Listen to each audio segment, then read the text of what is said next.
Yeah, it really seems like something's about to happen. Well, something is about to happen. Yeah. We're going live.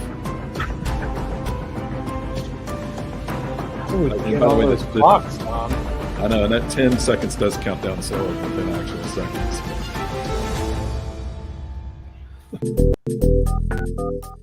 Welcome to Your Call is Very Important to Us.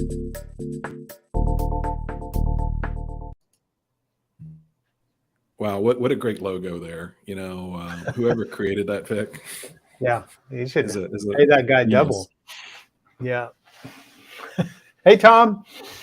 Hey, Vic, good to see you, man. It's been a you. while since we've done this, and we're excited to do a live broadcast. I mean, we did one, so we're veterans at the live broadcast. Yeah, we know what we're doing now. We totally know what we're doing. Mm-hmm. And hope some of y'all can jump on. We're excited today. We're going to be kind of catching up on a few things about the podcasts that we're doing. Your call is very important to us. We've got 3 episodes up. We've got one in production. This will get added into the mix as well. So for those of you that have checked it out, thanks so much. And for those that you haven't, you know, you're missing out. Yeah, it's important. Very important. It's very important to us. It's very important to us. Exactly. Hopefully it's important. It will become important to you as you realize how vital the information is. Totally. And one of the things we're going to be talking about today as we get started here is Enterprise Connect. You know, it's coming up here in a few weeks. It's one of the leading trade shows in the enterprise communication space. It's probably one of my personal favorite trade show events and conferences. And so we're super excited about that. But, you know, before we get to Orlando, we got to catch up a little bit, Vic. I mean, you've been to the other side of the world and back. Yeah. We got back from New Zealand a couple of weeks ago, and boy, it wasn't what we expected. It's supposed to be summer down there, and you know, a little getaway from the weather here in California, which has just been wild this year. And we managed to go right into the same thing. It was raining all the time, and roads were washing out. I mean, it just felt like, you know, we were like climate change was nipping at our heels everywhere we were going. You know, and I think it's not climate change. I think it's you, because it just seems it could be wherever you are, you seem to be getting bad weather. How are things in Northern California today? Yeah, well, we had to postpone. We were going to do the live stream yesterday, but then I had to message Tom and say, well, Tom, we're expecting 70-mile-per-hour winds. And it was no joke here yesterday. Anything that wasn't tied down or had a big rock on it just flew away, right? Oh man, it's just been, you know, it's been one for the record books. They're pretty much headed towards the record snowfall, at least since 1952. Goodness. So, yeah, like most of the resorts have 700 inches of snow. That's a lot. We even got snow here. We're at 2,000 feet. We get a little dusting, but nothing, you know, substantial. And this was like, you know, an inch or so of rain or snow on the ground. So yeah, I'm looking forward to Florida. Let me just put it that way. So if the weather is terrible and if there's a hurricane off season in Florida in Enterprise Connect, we'll know who to blame. Well, the weather was unseasonably cold in Barcelona week before last, and so I was had to bundle up a little bit more than usual. But man, what an amazing week at Mobile World Congress, man! Like, yeah, I'm jealous. I really want to go to that conference. You know, what an exciting! Just there's so much going on in the mobile space. Yeah, I mean, you've got 80,000 people from all over the world. It's truly a global event, and you just meet people from all over, and then getting to see technology. A lot of it we don't even get to see in the U.S. A lot of the Chinese manufacturers, Xiaomi and Huawei and Oppo, you get to see their cool devices. And then, you know, I was kind of focused on the AR, VR stuff as well. So got to Yeah, see. you did a whole session on that, didn't you? Yeah. I mean, How did and they that go? actually, yeah, it went real well. I mean, they had a lot of sessions on AR, VR, and talking about the metaverse from the kind of the mobile perspective, which was very interesting. And then to get to go to the booths and see and get play hands on with some of these devices, the HTC, their new device, the Lenovo augmented reality glasses are really cool. Their VR headset that's pretty new is coming on strong. Got to play with the Pico device, got to play with the Magic Leap 2. Like, it was just kind of really cool to be able to have hands-on experience with all those devices. And I did make a video. It's up if you guys want to check out my recap. It's probably the longest video I've ever done. So it's but just because there was so much to cover, and did some live interviews, that kind of stuff, was cool. Did some daily kind of drop-ins as well. That was a lot of fun. And It's again, kind of a warm up for Enterprise Connect too, right? That's what we want to do at Enterprise Connect. Exactly. And that's really what we're going to kind of talk about today is, kind of what's going to Enterprise Connect this year, what our involvement in the conference is, both from as a contributors to the conference, and then also like what on our quest. As y'all know, our quest on this podcast is to figure out why customer service still sucks. Right. And it does, and a majority of the We're time. trying to figure out any pockets left of terrible customer service. We know they're, hardly ever happens anymore, right? I mean, every time I call in, I get beautiful customer service. And there are cases where it does work out, but it seems like it's still a minority of the time do you get served in the way you feel like you should. So, Enterprise Connect, if you don't know, it's a large gathering, maybe 4,000-5,000 people from across this kind of enterprise communication space. What does that mean? It's basically end user customers that are involved in communications decisions. Maybe they need to buy a new phone system, they need to move to the cloud, they need hardware, they need solution services, and then the vendors that provide those. So companies like Cisco and RingCentral and Zoom are regularly big sponsors, as well as smaller companies that are there, and then kind of the emerging spaces around contact center has been a huge growth area at the event. So it's kind of the industry coming together. So the suppliers, the people that are building the solutions, the end users that want to kick the tires on these solutions and meet with industry executives, and then the rest of us, the consultants like you, Vic, and analysts like me, media, and the entire ecosystem kind of there in one place. So that's coming up on March 27th, in-person event in Orlando, Florida, at the beautiful Gaylord Resort there, and it's again one of my favorite events. Yeah, I always have a good time there. I mean, any hotel that has alligators is great by me. There's something about the beauty and vibe of the place, though, that kind of rubs off on the event. It just has a different feel than events that are maybe hosted in Vegas or somewhere like that. Yeah, it has a kind of a bubble feel to it. What was that movie? The guy who what was that movie where he rowed his boat out to the edge and found out it was just a wall, and he's like, "Get me out of here." Truman Show. Truman Show. Yeah, man. It has a Truman Show vibe.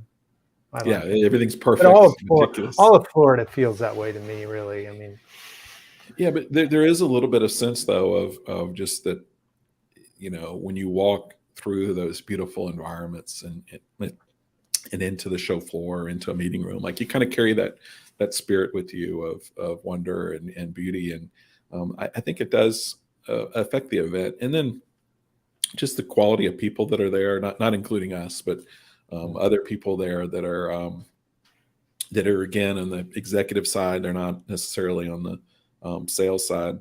And there's just something about two there's kind of the two shows in one, really. One is the whole expo um, kind of experience, and I've gone many times where, you know, that's mainly what I focused on. And then there's also a whole track where you can get the sort of premium ticket, and then there's all of these sessions delivered by, you know, experts or, you know, people like you and me, because both you and I are in different sessions, and so it's kind of, there's a way you can go and use it as a learning experience for not just products, but also just you know, strategy and planning and those sort of yeah, it's just kind of a place to come and learn. And I feel like it's sort of like drinking from the fire hose whenever I go there, because there's just so much going on. In fact, you Well, and can, you're right. I think having all those voices together in one place presents some unique opportunities. So there'll be the big marketing announcements. There'll be the huge main stage announcements, you know, of, hey, we're rolling out XYZ at the show. And those are exciting. But I think the breakout sessions are where you're hearing from actual customers that have implemented this stuff. You know, you're hearing from analysts to get their perspective. You're hearing from consultants like yourself. I think that's why there's a lot of interest in this event, because it's not just purely a marketing trade show. It's actually a lot of very valuable content from some pretty smart people, including yourself. I know, Vic, you're on a panel with some consultants. Why don't you tell us a little yeah, about the session?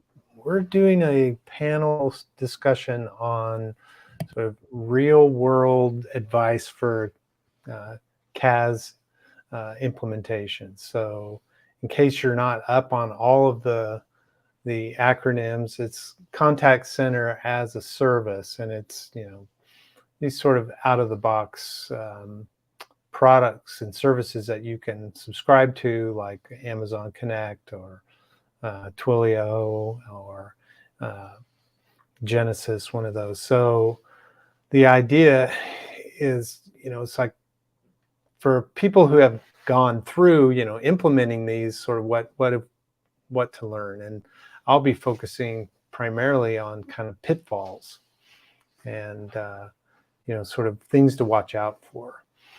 And you know, I'm kind of I'm going to take kind of a broad view of it and talk about, you know, just how do you, you know, how do you figure out if what you're doing actually is helping your business? Because I think there's a lot of implementations that happen, migrations that happen for not really good reasons. Yeah.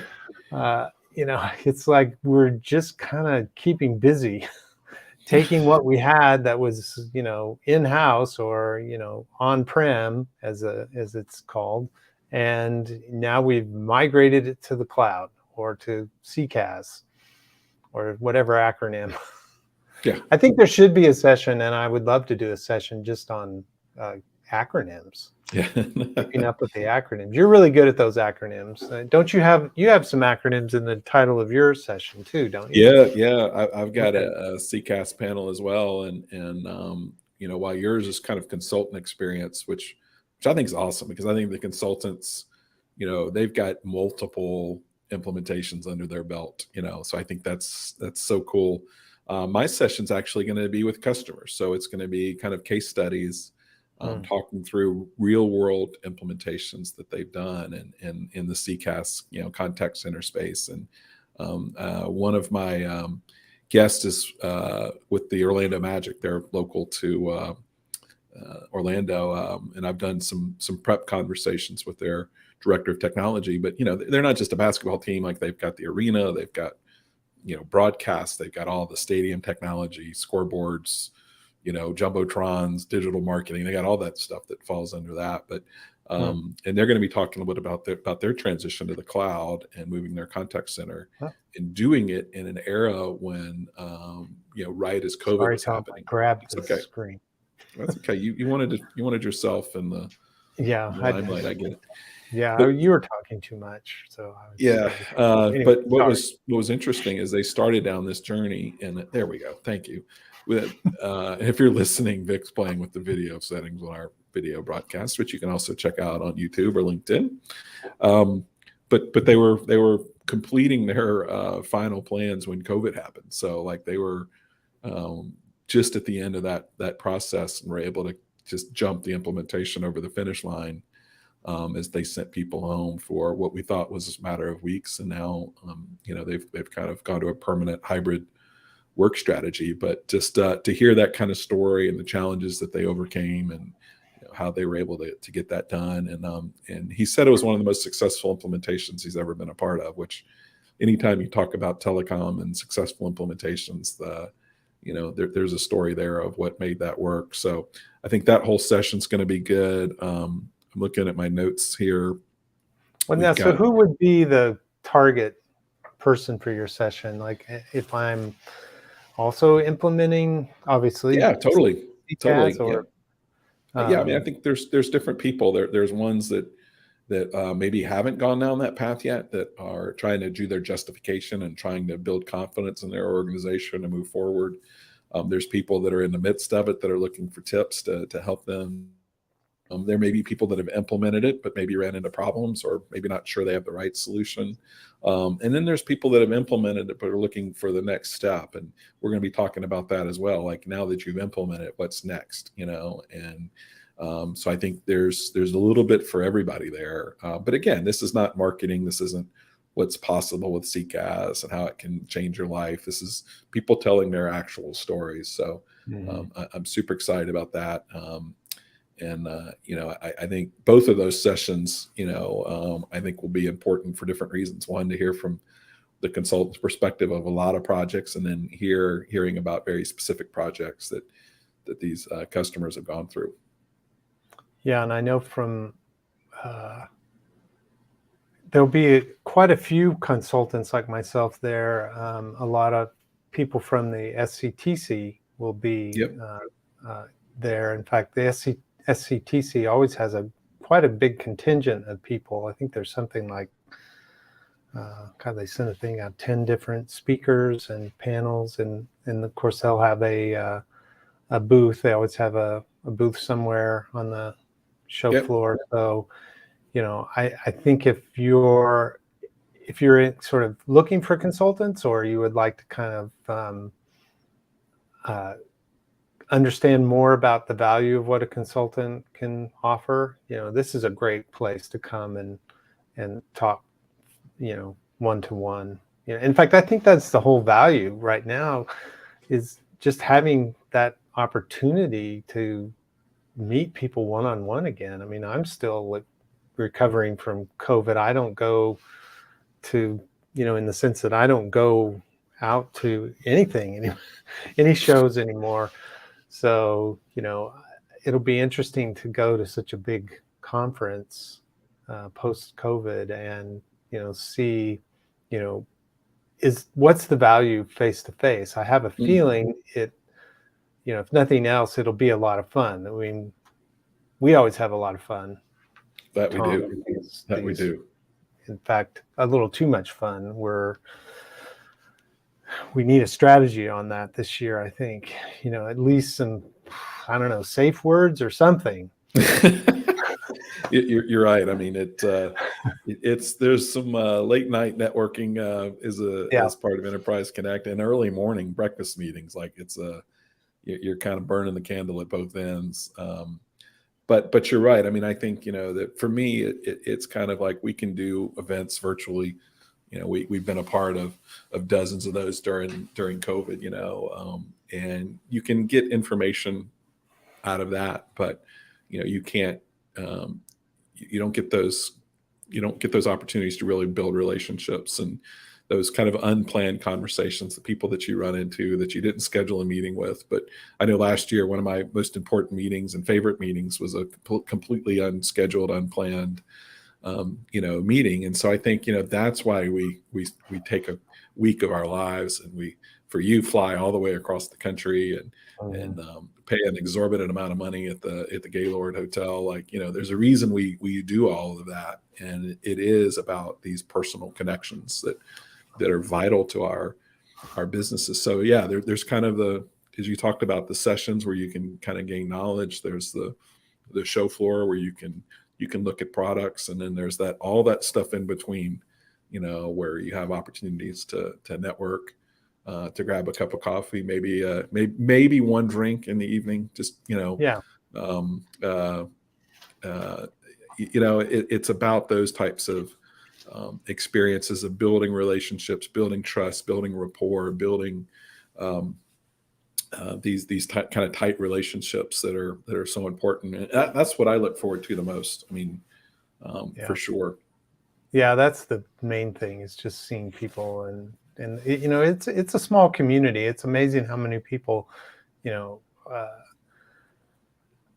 have moved from company to company. It's always interesting to see who's manning what booth. It's like, weren't you over at last time, and now you're over here? And it's kind of a small town, really, when it comes down to it. I mean, there's always new people uh, coming in, and but I look forward to seeing some of the people that we know and love, and hopefully we'll have a chance. One of the things that Tom and I are endeavoring to do is to basically do some recording from the floor and interviews with people, and kind of share what we learn um, while we're there. And didn't we threaten to do another live stream while we're there?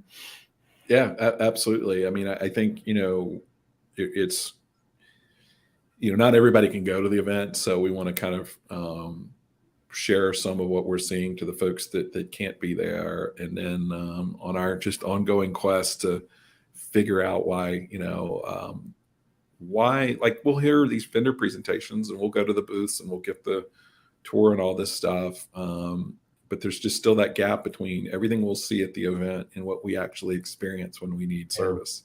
Well, And and so I think, there's that whole marketing side of it, where the never was heard a discouraging word, uh, and, and you've got to kind of cut through that. It's like, I'm sure that there's going to be so much stuff about AI and chat and all of that. And it's like, okay, great. It's,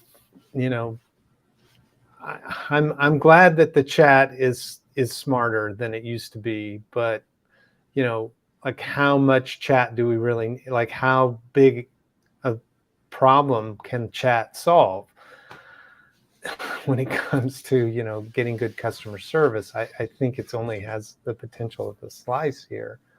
So it'll be interesting to kind of see how people respond when we ask them this question of why does customer service still suck, and how is your product actually going to solve that problem?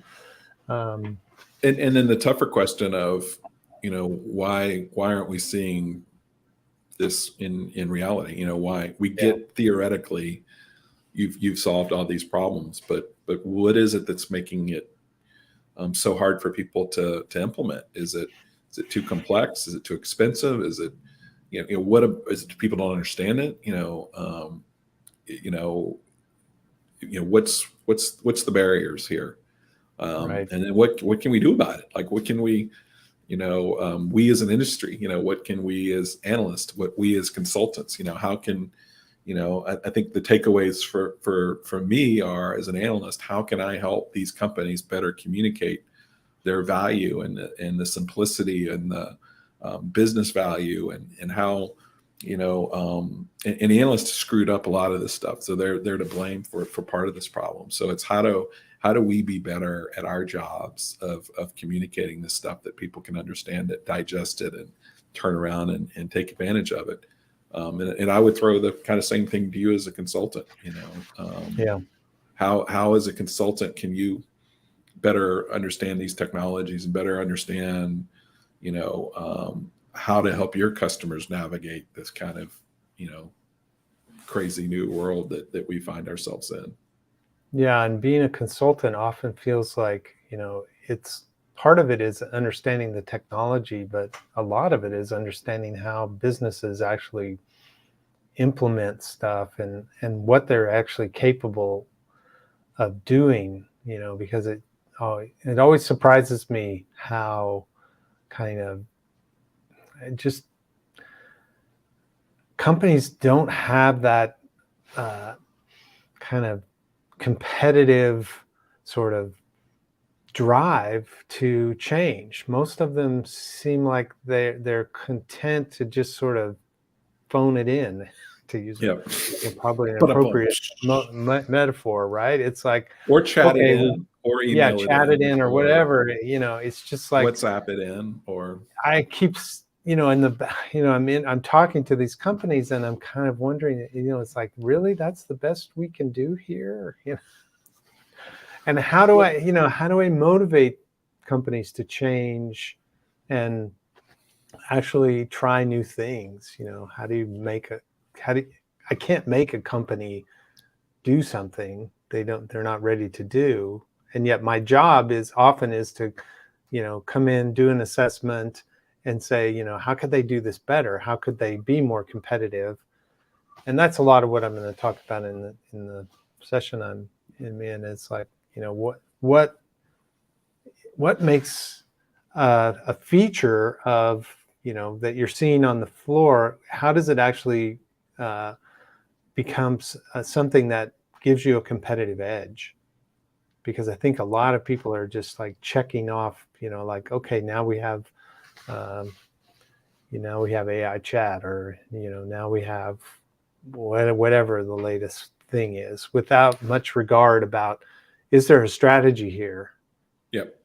I hear a lot about from customers and as well as from consultants that share, that their clients, they're overwhelmed, and you hear things like, well, we can't even answer our phone calls, much less take on AI or bots or CPaaS, another abbreviation for you there, communications platform as a service. And one of the things I've been doing, so I'm also moderating a panel on CPaaS, and again, it's very much like the CCaaS one. It's case studies, but these are with companies that have implemented things like text messaging, that they've integrated that into their communications processes, and they've used platforms that are out there that have all that functionality built, and using APIs they can tie into them. But these people get it. These people absolutely get it, and they've realized that they can reduce their call volume by implementing this technology. So it's one of those things, like, if you think you're too simple, or you don't have the time or the resources to do this, it's an investment worth making, because we're going to talk about, kind of like some real data. Like, we implemented this text messaging strategy and it reduced our call volume by, tens of, %. So we're going to get into the details about, not only what did they do and why did they do it, but what was the result, what was the ROI, and what it's the benefit both to the customers that get communicated in the way they want. So their customer service scores go up, but operationally, they don't have to hire as many new people to scale, and they can use their resources much more efficiently. In one case, they're very seasonal, and so, like, it's very difficult to keep up with demand. Well, if they can offload the lower level calls, then their agents can focus on the more complex issues, and people don't have to wait as long to get their complex questions answered. So it's kind of one of these win-win deals. And so, while it's hard for a lot of companies, I'm going to be talking to 3 folks that have gone through this really strategic evaluation, and they're continuing to learn, they're continuing to iterate. So it's like, one of them's going to talk about how they started sending out text notifications, and then they started reading the responses that come back. Well, what were people, wanting to know that we didn't tell them about in the first message? And then they can optimize future text messages to answer those questions proactively, or have a bot answer that question, if it's a simple one. So, like, it's not you implement CCaaS or CPaaS and you're done. But you've got a lot more data, so that when your future improvements are much more intelligent, and kind of data driven. And I think that's missed in a lot of this conversation as well. Yeah. I'm also curious, this question keeps coming up for me of like how, like, what is the solution to the customer experience problem in it? And often what we think is like, okay, we in order to communicate with our customers, we just need to add some phone lines, or we need to add, email response things or whatever. And more what I'm seeing is like, if you're focused on a good customer experience, then maybe you're focused on ways in which you don't even need the phone, or you don't even need email. One of the examples I like to bring up is, Amazon returns. It's like, when I want to return something to Amazon, it is like ridiculously easy. I'm always shocked. It's like, you just take this thing and then go in your, we've all done it, right? You just say, okay, I need to return this. And then they give you that little QR code to take to the UPS store. There was no phone calls or anything needed for that transaction to occur. And so in many cases, if you're focused on how to be competitive with your customer experience, you may need to focus on how to not have phone lines or CPaaS or it's sort of like that old thing of, next call avoidance is sort of next channel avoidance, or and some companies like Amazon are getting so good at providing an effortless experience that they are sweeping the field. Like, any retailer who can't offer Amazon level of customer service is in danger. Yep. Right? Like, serious danger of losing their business, because as a consumer, I don't want to deal with a company that's going to make me call an 800 number and wait on hold to do a return. No way. Yeah, you remember, it wasn't that long ago, you had to have an RMA number to return anything. Yeah. So you had to call in and go, I want to return this item. Well, and it would take like 10 minutes just to get an RMA number that you had to write down and send back with the package. Like, we don't do RMA numbers. And you had to make your own label and, go to the post office and buy the postage. They have made it like, besides, like, maybe, I don't know how they could make it easier. Maybe yeah. I just, imagine returning the package, and then maybe, a little drone appears and I toss it out the window into a basket. I just don't, it's. I just wish they'd come pick up all the empty boxes I have, because that just. Yeah. You could get a lot of cardboard these days. In the house of the future, we'll all need, like those box squishers, like from the office, the baler, that'll, we'll all need those in our garage to keep up with the daggum cardboard that we get. But you're right. I think, we've seen them kind of completely change customer expectations, and it's not just the implications to Walmart, it's to everybody, of how you do business. And reality is they have tens of thousands of call center agents. They do, because they do need them. But you think about what percentage of the time, how many, probably by now, like $100,000 we've spent on Amazon, if not more. And maybe we've needed to call, maybe once in 10 years, maybe not at all. It's staggering. It's sobering, I think, for any company that is still relying, like, if your website, if your idea of customer service is on your website, you have a 1-800 number that somebody is supposed to call. It's like, that is starting to look like, dinosaur, and there's an asteroid headed this way, when I see that, I'm like, okay, well, of course, there's a lot of companies that have some kind of idea that they don't need to be competitive. I deal in healthcare a lot. A lot of my clients are healthcare, and there's a funny little, it's an attitude of, we have a lot more time to screw around here, and they do make steady progress, but I just wonder, if you're imagining that somehow you have a safe harbor somewhere, and that you can just rely on an 800 number and email and some chatting, and you're going to be good. It's like, really?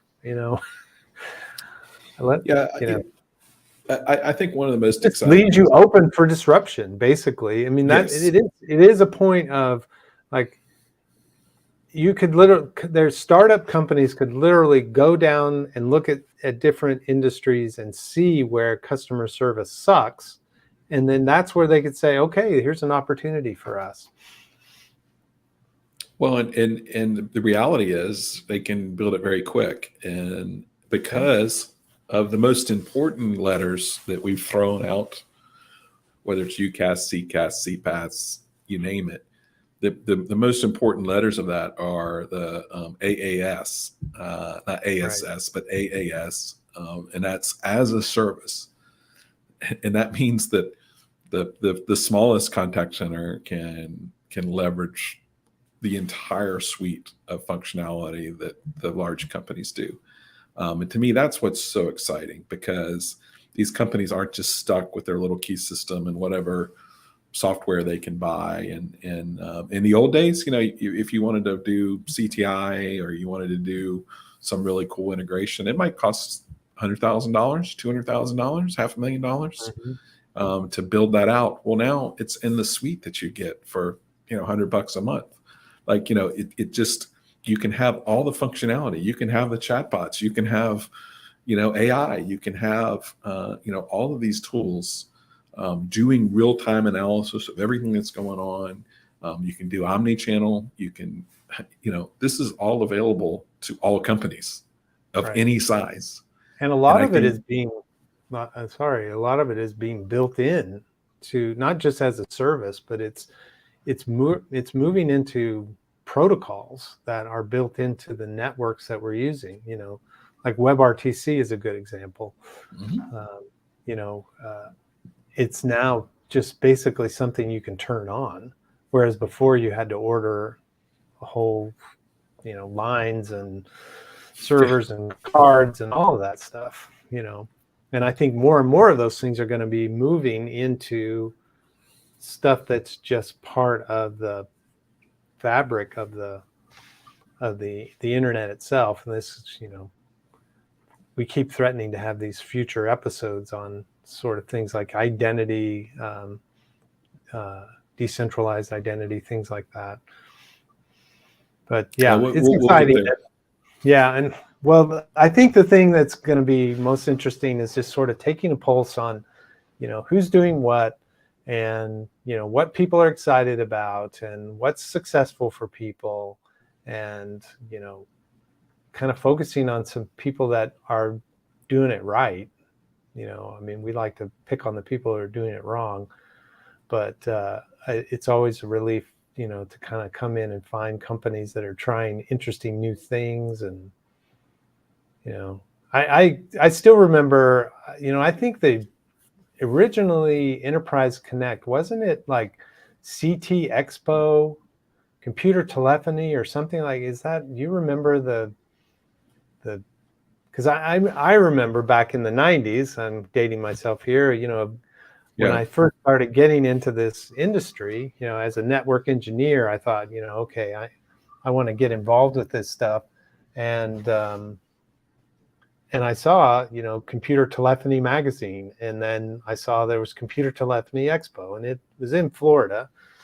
And I got myself there, and ended up running across a company at that time, Interactive Intelligence, that just, wow, like I couldn't believe, like, they're doing everything in one box. It was the all-in-one solution, and and it really started my whole career because, it opened my eyes to what's available. Now, I don't know if it's, I'm not expecting Enterprise Connect to change the trajectory of my career at this point, but, who knows what we'll see on the floor there. Yeah, I mean, the original Enterprise Connect was called VoiceCon, I think, and so you just think about how far we've come since Voice. Voice was king. Obviously, Voice was king, and the big sponsors were the PBX vendors, Nortel and Avaya and Siemens and those types of companies, and now they're all just about disappeared. Cisco was the king there for a while. And now the cloud companies, the CCaaS companies that we're going to be talking about, as well as, the big, unified communications, they've kind of taken the mantle as the platinum, triple diamond sponsors or whatever they're whatever they are. But those companies have stepped in, and so we've seen this evolution from voice to this true omni-channel, industry, and really now moving away from voice. There's voice is still important, but particularly in the contact center space, it's not how a majority of customers want to be serviced anymore. So I think how we do that, how we pull that off as an industry, how we kind of make that transition, like going to the cloud's the easy part, and it's taking that next step. Okay, now that we're in the cloud, how do we leverage these integrations? How do we go truly omni-channel or even multi-channel? Like how can we step out, and how can we communicate the way our customers want to be communicated with? Mm-hmm. Whether that's premise or cloud, the customer doesn't care. And so, I think now that we've kind of made this initial transition, as companies move to the cloud, I think the exciting part is what's next. And so, I think that's where the magic happens. That's where we're going to find our answers, Vic. Are not move to the cloud or not, but what do you do when you get there, and how do you leverage all of that amazing capability that you've tapped into? How do you leverage it? So that's what I'm most excited about, and want to continue to explore on both of my panel sessions. That's going to be our focus. I know it'll be a big focus of your panel. When is your panel, by the way? It's is that Wednesday? Is that right? Yeah, Wednesday, 4 p.m. And then how about what time are your panels? Yeah, so you can go to my CPaaS panel is Wednesday at 3, and then you can go to the consultant panel with Vic and Steve. I know Beth English is moderating it, the amazing Beth English. Craig Robinson, Craig's just one of the smartest consultants I've ever met. Sachs, and Scott Sachs, yeah. So that's a terrific panel, so you can hit that one after mine. And my other panel is at 10 o'clock on Monday morning. That's the CCaaS one. Again, super excited about talking to those guys, about learning about their experiences, and and then in between, y'all can find us. Love to chat with you about this. It's such a passion of ours. I know many of you are passionate about it as well. So make sure you reach out to us and connect with us at Enterprise Connect. Vic and I'll both be there the entire time. So, y'all reach out to us. We're really looking forward to connecting to, any of our viewers that, that have some, feedback for us, or, want to share some of their experience with us, so look us up, and then, but be prepared. You might ask to turn the camera on you for, because we're always looking for some, there's so many great people out there. That's the thing that always strikes me, when you go to these things. It's the companies, but it's the people that are, the real, that's the pot of gold at the end of the rainbow. Yeah. That's why we're going. So we look forward to seeing you guys there. Thanks so much for joining us on another podcast. We've got some great guests we're lining up for future episodes. So we're super excited about that. If you'd like to be on the podcast, would like to help us on this journey, please reach out to us and let us know. We would love to hear from you. And thanks again, Vic. Great to see you. And I'll see you in a couple of weeks at Enterprise Connect. Yeah, in person. We're going to have fun. All right. Thanks again. We'll see you soon.